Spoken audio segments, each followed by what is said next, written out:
Hello everyone, সবাই কেমন আছো? আশা করছি সবাই ভালো আছো।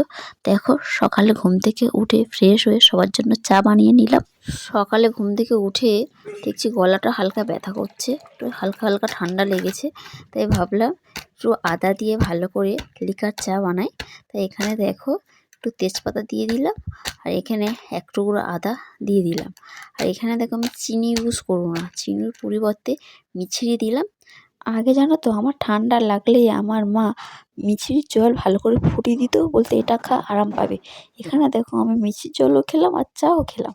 আজকে রাতে বানানো হবে চিলি চিকেন, তাই কেটে কুটে রাখা হয়েছে। আর এখানে দেখো আমার ননদ যাবে আজকের ব্যাঙ্গালোর পরীক্ষা দিতে, তাই দেখো সব কিছু লাগেছে রেডি। যাওয়ার আগে পিপিআরও একটু খেলা করে নিচ্ছে। বাড়িটা কিছুদিন ফাঁকা ফাঁকা লাগবে, কিন্তু কি করার, পরীক্ষা তো দিতেই হবে। আচ্ছা, আমার মিনি ব্লগ তোমাদের কেমন লাগে তোমরা অবশ্যই